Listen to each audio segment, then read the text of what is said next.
तर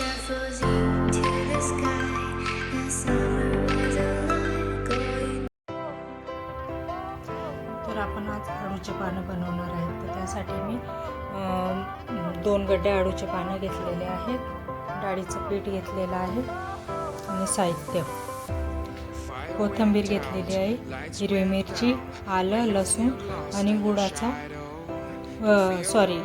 चिंचेचा पोड घेतलेला आहे, गूळ घेतलेला आहे, तीळ घेतलेले आहे, मीठ आणि हळद पिठामध्ये टाकून देणार आहोत. टाकून देते चिंचेमध्ये टाकते, म्हणजे थोडा वितळून घालतो आणि हे बाकी मिश्रण मिक्सरमधून काढून घेते. तर बघू शकता मी हे मिश्रण बारीक करून घेतलेलं आहे, त्याच्यामध्ये टाकून मिक्स करून घेते सगळं. गूळ आणि चिंच एकत्र ते पण याच्यातच दळून घेतलं आहे.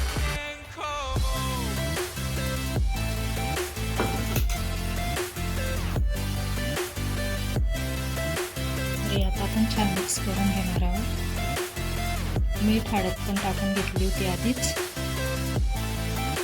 थोडं थोडं पाणी टाकून मिक्स करायचं. तर मी मिक्स करते आणि मग तुम्हाला दाखवते. तर मी पानं छान स्वच्छ धुवून घेतली आहे, पुसून घेतलेलं आहे त्यांना, आणि पानं मी अगदी छोटे छोटे घेतले, कवडे पानं घेतलेले आहे. पातळ पीठ लावणार आहे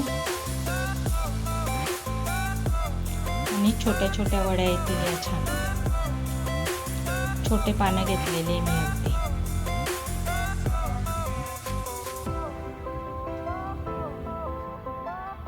विरुद्ध दिशेने लावायचे पानं, म्हणजे फोल्ड छान होतो, त्याचं घडी छान मारता येते.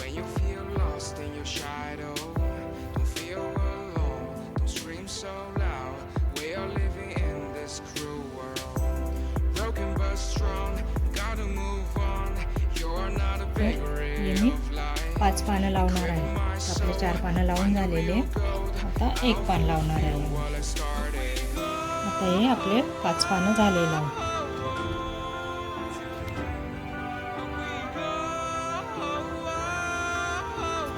आता ही मी घडी करते.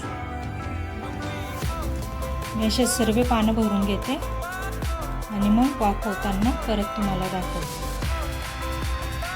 बघू शकता एक वडी आपली झालेली आहे. आता माझे पानं भरून झालेले आहे. इकडे मी पाणी पण ठेवले गरम करायला, काढणी लावलेली. तर आता मी पाणी ठेवून घेते. मी ठेवते थोडं म्हणून मी आधी ठेवलं.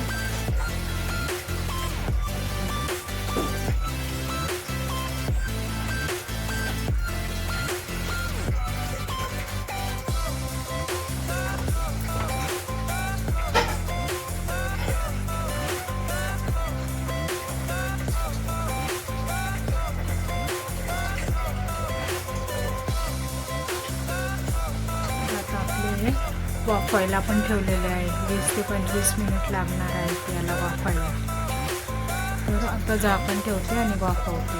झालं का दाखवते.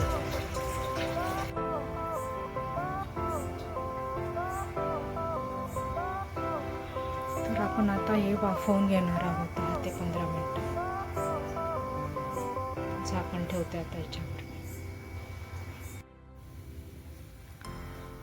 तर बघा वड्या आपल्या झाल्या आहे वाफवून. अशा वाफवून घेतल्या आहे, गार पण झालेल्या आहे. आता मी यांना फ्राय करते आणि मग दाखवते तुम्हाला झाल्यानंतर. तर बघा अशा वड्या ठेवल्या आहे मी तळायला. अशा लांब पुड्या कापून घेतलेल्या आहे आणि अशा फ्राय करणार आहे. ज्या दिसतानाही छान दिसतात आणि खायला पण छान लागतात. फ्राय करून घेते आणि मग प्लेटिंग करून दाखवते तुम्हाला. आणि त्याची शेप बघा मी अशा उभ्या कट केल्या आहे. त्यांना अशा उभ्या कट केल्या आहे. बघू शकता आतून पण छान झालेल्या आहेत आणि लेअर आलेली छान. तर तुम्हाला माझ्या वड्या आवडल्या असतील अळूच्या केलेल्या तर लाईक करा आणि सबस्क्राईब करा, म्हणजे मी आणखी तुम्हाला पुढचे व्हिडिओ दाखवू शकेल.